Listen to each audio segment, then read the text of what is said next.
Good morning, and welcome to the Monte Vista Unitarian Universalist congregation. My name's Alan Worley. I'm president of the Board of Trustees, here with your welcome and a few announcements.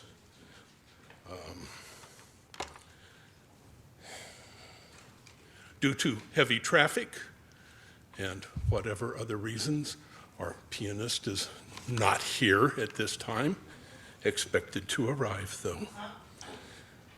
Today we celebrate Earth Day. And first, a reminder, it's still pledge drive time. Please don't dawdle. The Finance Committee uses the pledges to decide on the budget, what gets funded for next year. And that budget will be voted on in less than a month on May 22nd. So please get it in.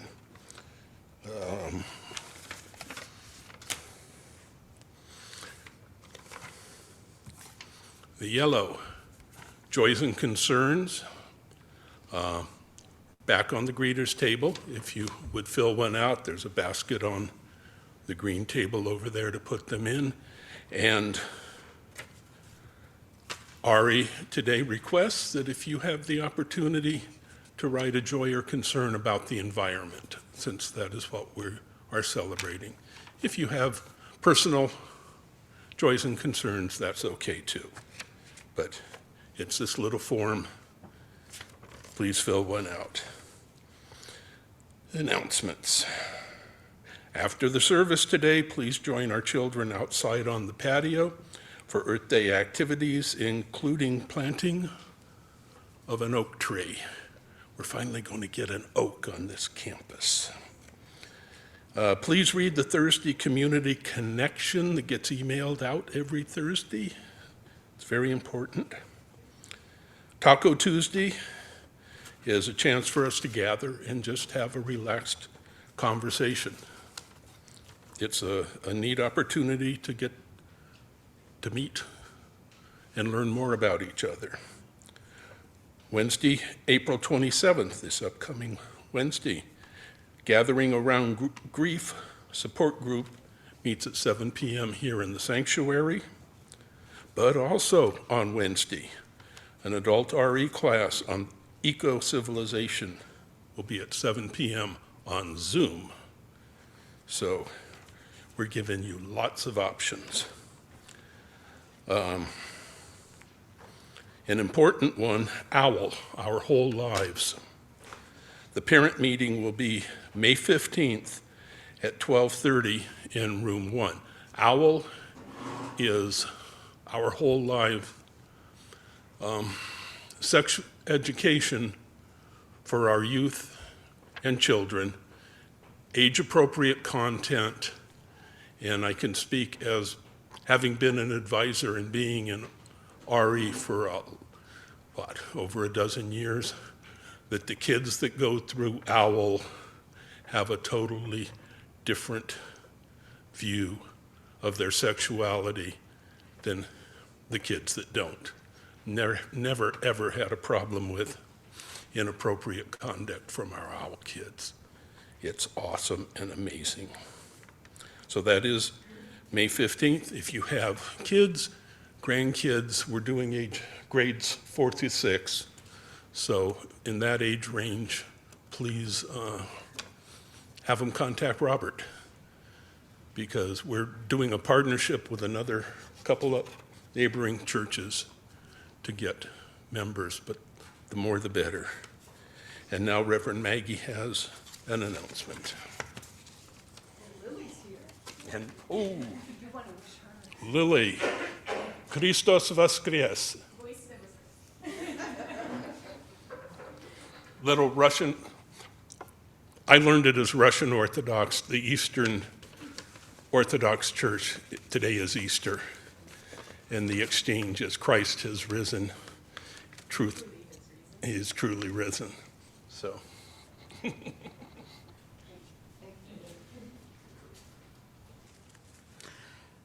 Thank you, everybody, for coming this morning. I'm Robert Tidwell, the DLRE, the Director of Lifespan Religious Education, or I'm sorry, Exploration. We changed that several years ago. And even though I'm new to this position, I've not caught up. But today's service is a little bit different. It's going to be an all-ages service, and then afterwards we're going to have some activities on the patio. So I hope that you will join us. Right now, can Janine come up here, please, and to bring our gong.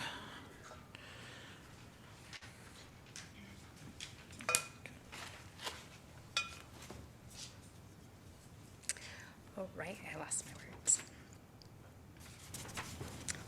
We sound the bowl 3 times. Once for those who came before, the Tongva people, who were the original stewards of this land and called it home long ago. We also honor our ancestors and the founding members of this congregation who imagined and planted this thriving congregation 70 years ago. Once for those of us here and now, for our members, friends, and visitors, our staff, and our extended UU family who hold, care, and grow this beloved community we know as our own. Once for those who will come, for those who will find belonging with us and call MVUUC their spiritual home in the days ahead.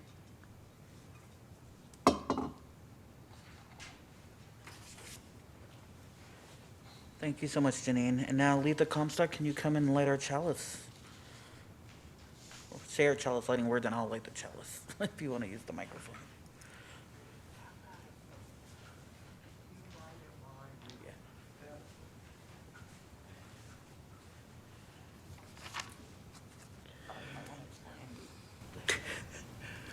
When the children light the chalice, they have a saying, and I will give that to you.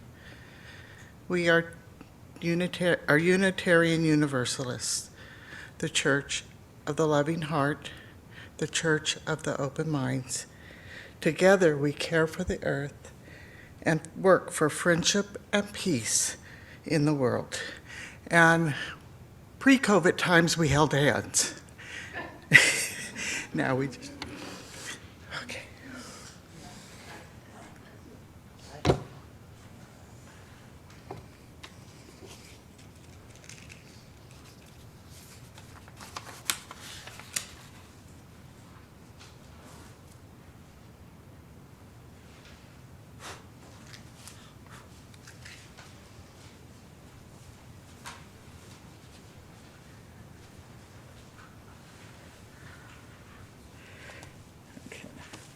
And now, Catherine Rowley, can you please step forward?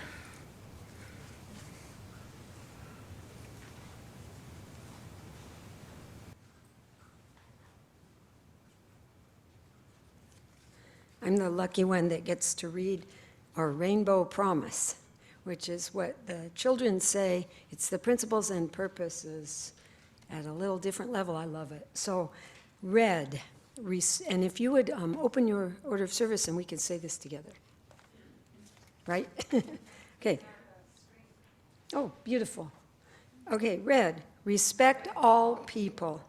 Orange, offer fair and kind treatment to all. Yellow, yearn to accept and learn about ourselves, others, and the mystery.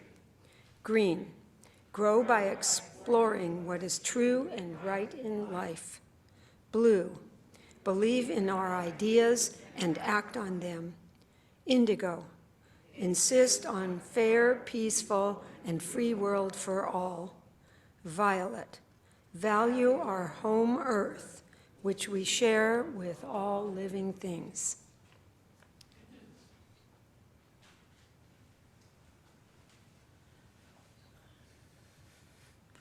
Now, if you'll please rise so we can sing together Spirit of Life. It's on the will be on the screen, and it's also in the back of the hymnal. We sing it first in English and then in Spanish.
Thank you, everybody.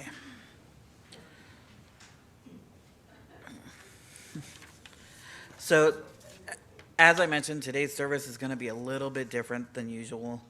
So I'm going to break this up and tell you guys that in your order of service, there's a section right now called Roots Hold Me Close, Wings Set Me Free, which is a line from Spirit of Life that's always stood out to me. It's one of the most poignant metaphors in the hymn, I believe, and we sing it every Sunday. I wanted to echo this line as I explain why we're having activities for all ages today after the service. So I hope you'll join us in the Shire immediately following the service. If you're not sure how to get to the Shire, I'm sure a hobbit can help you. But if no hobbits can be found to explain the way, you just go outside on our patio and walk towards the area next to our shed. It's pretty easy to find. We will be planting this oak tree, which was given to Rev Maggie and to the congregation from the children's program when she was installed as our settled minister. We thought that the idea of having a tree that right now needs a lot of nurturing, it's very small and delicate, having it take root and grow large and strong will be a great metaphor for our church, which unfortunately during the COVID times has shrinking a little bit, but will again grow strong and nurture the wider community around us. The other activities that we'll have today will also go towards supporting natural wildlife in this community. We have some insect hotels to assemble, and these are little wooden boxes that can be decorated and put together to support ladybugs and bees and all sorts of other little insects in our natural environment. And we also have we're calling them multi-purpose houses. Originally, we planned to construct bat houses, so they do say bat house on them, but a wary congregant let us know that that might be a problem because there's a rabies warning currently for bats in San Bernardino County. So we're not going to house bats in them. We're going to let any little critters that might want to use them for houses come, and we solicited ideas from the children, and they gave us a whole range of answers for what animals might want to live in these houses, from birds to fairies to pterodactyls. So we hope they are small houses, so they will be small pterodactyls. I also wanted to extend an apology to the Zoom crowd. I know you can't be with us in person for a variety of reasons.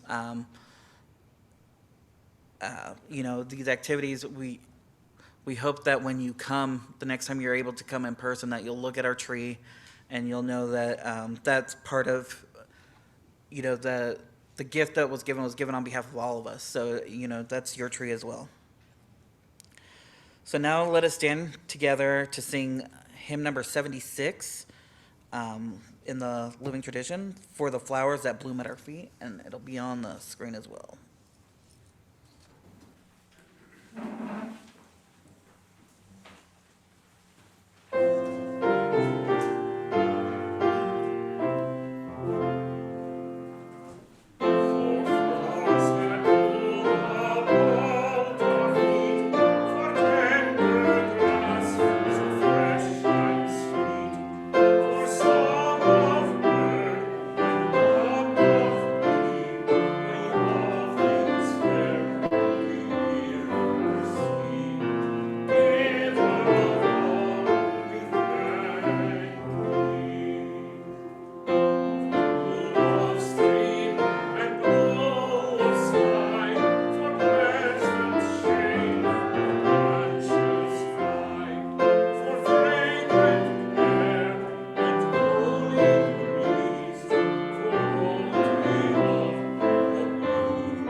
Thank you. And now, any kids that happen to have shown up this morning, hey, there's a couple of you here. Can you please come up to the front and we're going to read the joys and concerns.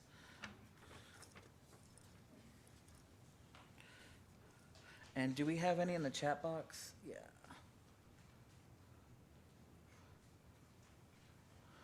Okay. Okay, so here's the joys and concerns. You guys can take turns reading them into the mic.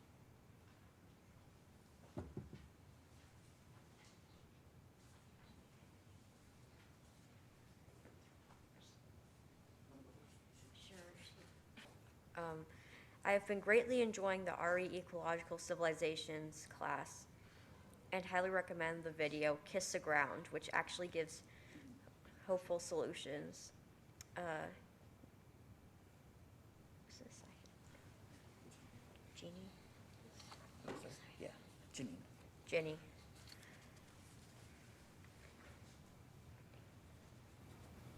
Joy is doing yoga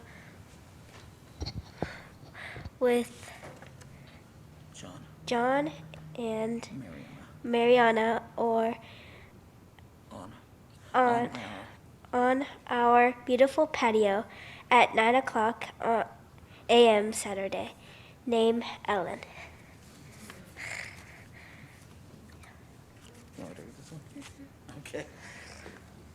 And then I think we're going to have one more over there.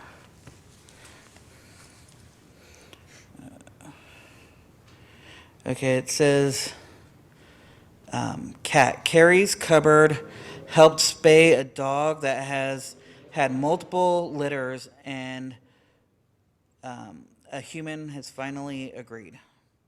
Not sure exactly what.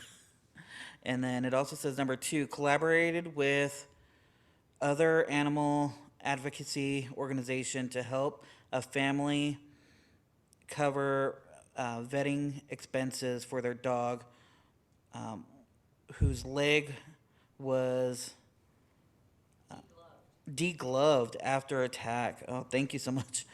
Thank you for all the support. And there's no name on this one, but thank you so much. It's the same one for Cain's Cupboard that our congregation has, our animal ministry. So I just want to thank everyone.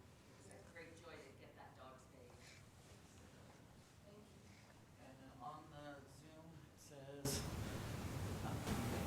although I'm not much of a gardener, I felt the need to do something to signify rebirth and new life. Yesterday I planted seeds for the purpose of watching flowers bloom from empty soil. From Lynn Scheibel. Thank you so much, Lynn.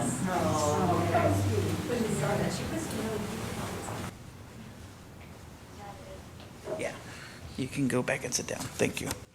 Thank you, Lynn, for sharing that on the chat box.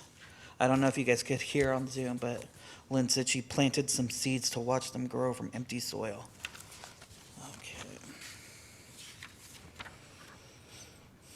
Okay, and now, Rev Maggie, can you step forward?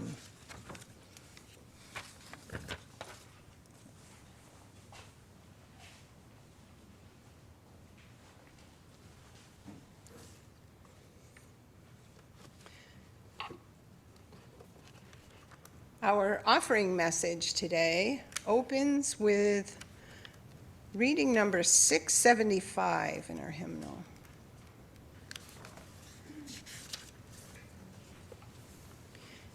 And it begins, "The offering is a sacrament of the free church. It is supported by the voluntary generosity of all who join with us." And as we are all the generous caretakers of this community, we find ourselves traversing many curves in the road, some that seem exceptionally bumpy these past few, I would say weeks, but it's probably more like months. Yeah. But as the winds shift and we bank those curves with greater and greater skill as we go forward, we give from our hearts to this community in many, many ways to maintain our physical and our spiritual well-being. So thank you for your kind and generous donations in all of the ways that you contribute to our community. because we are givers in so many aspects of our church life together. All that we do in our care for each other is an offering toward our wholeness. So it is with that grateful appreciation of our shared hopes and our values that the generous offerings of this community will now be gathered.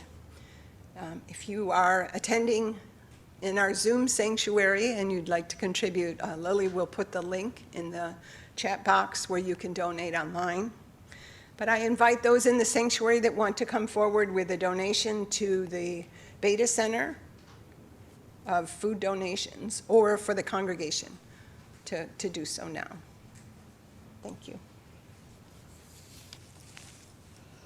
Thank you, Lily, for that beautiful music, and thank you, everybody, for your generosity in helping support not only our own community, but also the Beta Center. Caitlin Salgado was supposed to give a prayer and meditation right now, and I'm not sure what she had planned, but she's not here. So we're going to go ahead and skip that section right now, and if she comes in late, maybe we'll get back to it. So now may Laura please come up. She's going to lead you guys in an activity for all ages. Can you all hear me? Yes. Today, we're going to celebrate rain. Rainstorms are rare here in Southern California, so each one is special. I know I was so glad when it rained last week, and I was actually woken up by the sound of raindrops. Can we make sure that Zoom can hear you? Can Zoom hear me? Oh, yeah, you should. Okay, great. Okay. So first, I'm going to teach you the motions, and then we'll put them all together and make a rainstorm. So if you'll join along and practice with me, and then I'll lead you in the storm.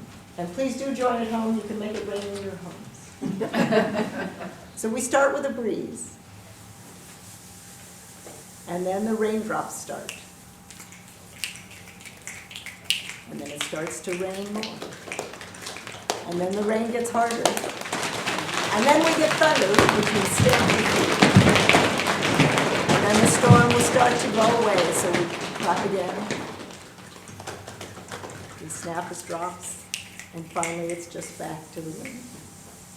So to make this sound more like a real storm, I'm going to ask you to follow me as I'm going to go down this aisle and then back up. And as I walk past, join in the motion I'm doing. So then it'll be a gradual build-up. And I'll do it once to build up the storm, and then once as it fades away, and we'll end with just the breeze stopping. Okay.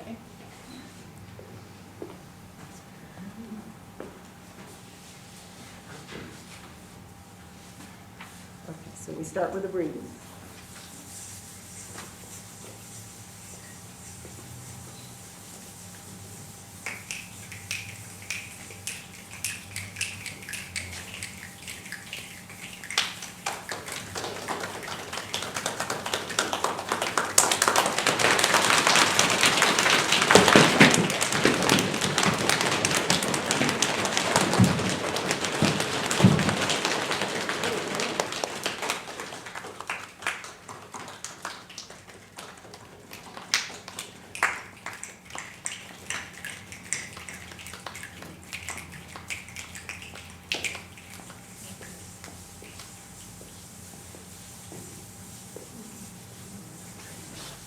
And our storm is over.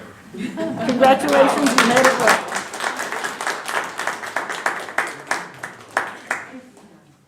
Thank you so much, Laura. That was a lot of fun. Happy Earth Day, everybody. Today is Earth Day, a holiday where we recognize that we have a role to play in taking care of this wonderful planet. I hope you're enjoying the service so far, and now, in most Earth Day services, you're probably used to hearing a call to action: recycle more, plant more trees, drive less, switch to an electric vehicle, help the environment. That's as it says on our beautiful cover designed by Riley from our elementary class. And all of those statements are important choices that we can make to help sustain the environment. But I know that you guys are already out there doing your part every day, all year long, right? Right? Okay, so if you'll allow me, I'm going to offer something a little bit different. I want to talk about one of our principles. With our children, we call them the promises, and we read them earlier, but I want to focus on one right now. Violet, Value our home earth, which we share with all living things. Now, you're probably used to hearing that a little differently. The adult version is number 7, respect for the interdependent web of all existence of which we are a part. As we learned in early 2020, when something goes wrong, it can have devastating consequences for all of us. If you haven't heard, towards the end of 2019, a disease which was spreading around a bat population in China spread to humans. We don't know exactly what happened, but as far as I could tell with a Google search, the most recent information is that the virus spread from bats to other animals first and then to humans. And this was unfortunately catastrophic. Regardless of how it came to be contagious among humans, though, it spread all over our planet very fast, and it changed all of our lives seemingly overnight. Now we have a vaccine, and we can wear masks, and we can do a lot to help prevent the disease from spreading. Unfortunately, it's a persistent virus which doesn't go away very easily. So the world changed quickly for all of us because of this virus. What does this have to do with Earth Day or the promises? Well, every day we hear about how we're getting back to normal, and I want to ask, should we get back to normal? Or should we adopt a new normal which asks us to move forward instead of looking back? As an example of some of the changes that we've had to make, we've raised so much money for our spirit level grant, which has updated our technology and has allowed people to connect through Zoom who cannot otherwise be here. Another example, and this one's more for myself, but I've noticed that since I was working at home, I would leave the TV on all day, using a lot of electricity, and I would be at home working on my laptop and not even really watching it, but I just wanted background noise. So I switched to listening to podcasts to save electricity. And one of the podcasts that I listen to the most, it's called Creature Feature, and the host is a comedian who studied psychology and evolutionary biology, and each week she discusses different ways animals have evolved, and it's further deepened my understanding of our 7th promise, or principle. Now, this isn't a commercial for my favorite podcast, although it does kind of sound like it, but I wanted to share some of the things that I learned in an episode about bats. I learned that bats are very misunderstood creatures. Here's a couple of facts for you guys. First, did you know that aside from rodents, bats are the most diverse type of animal? There are over 1,400 species of bats all around the world. They exist in every nation on the planet, except for some that are very remote and have extreme weather, like the polar caps or extreme desert. And you've probably heard of vampire bats or bats that drink blood, but that's something that we've learned about bats and we're kind of scared of bats for. But out of all 1,400 species of bats, only two species of bats drink blood, and they are only found in Mexico, Central America, and South America. So you won't be finding them in your neighborhood. But you will see a lot of other types of bats. Most bats eat insects or fruit, and the ones that eat insects actually eat the insects that damage our crops. An estimated $53 billion worth of crops a year are saved by bats. And those crops include some of our favorites, like chocolate and avocados. I bring this up because we should be careful of any wild animal, and bats are especially prone to rabies. And we should recognize that they are part of the interdependent web and have a role in our society. So there's many animals that live in our communities, and they're seen as pests. Bats, or in my neighborhood, we have a lot of possums and skunks, and I've even heard coyotes whooping in the distance at night. I'm sure you know exactly which animals call your neighborhood home, and I want you to think about them for a moment. As our species has spread over the planet, we've expanded into new areas and we've pushed out wild animals out of their natural habitats, and now when they return, we call them urban exploiters or pests, and we put up traps or set out poison to keep them out of our neighborhoods. But these wild animals also serve a purpose and help keep our communities clean and free of pests. And right now you may be thinking, what does this have to do with Earth Day? You're rambling, get to the point. Well, I'm hoping that you'll take away from this that the way we think about animals affects the way we treat them. And while some animals may be scary and they may show up in horror movies as vampires, or they may be ugly like possums, or smelly like skunks, the way we treat the pests in our neighborhood matters, and it has an effect on the natural wildlife that grows. And so while they may carry diseases that we don't want to get, from coronavirus to rabies or others, we also know that they're part of this community, and by keeping a respectful distance, we can appreciate these wonderful little animals. If you ever see a wild bat close enough to touch it, do not touch it. It could be sick and acting irrationally. Most of the time, you don't have to worry about bats attacking you. They're small and they're afraid of you, and they're more interested in finding insects to eat. But if they have rabies, they could be dangerous. And this goes for other types of animals that you might see in your neighborhoods. But my point is, just because they might be dangerous in some circumstances doesn't mean that we have to shun them from our communities. And at night, if you see some bats in the sky, you don't have to be afraid. And if you happen to be in a zoo where they have bats that are part of a show or part of an experience that you can experience them, you don't need to be afraid. I grew up here in Montclair, attending Montclair High School, and I used to go at the football field at night, and you could see the bats.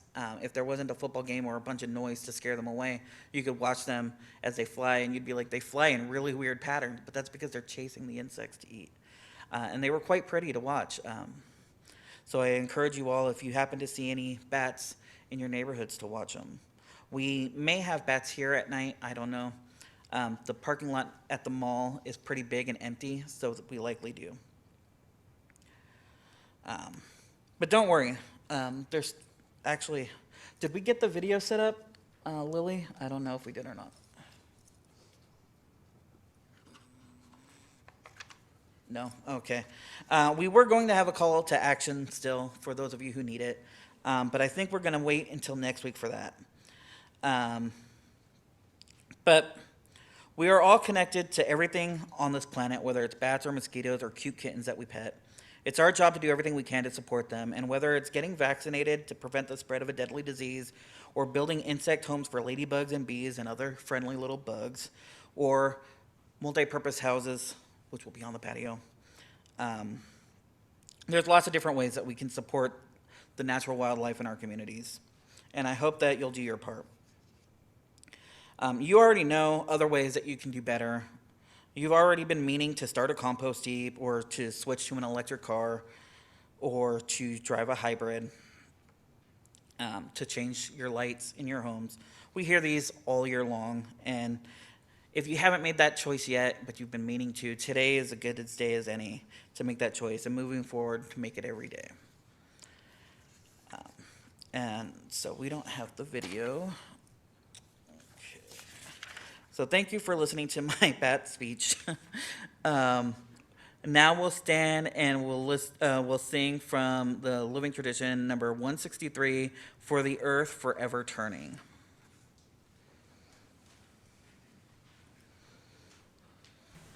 Thank you so much.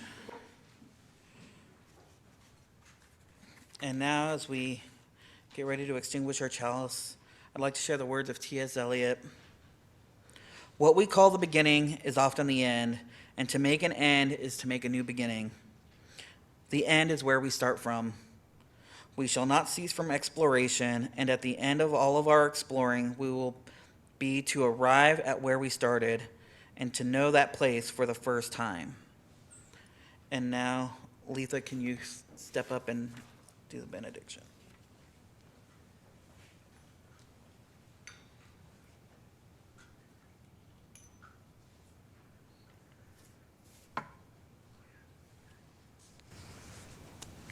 Every week when we end our session in RE, the children say together, "May we remember to be you every day, in every way, even when we're not together." Peace be with you.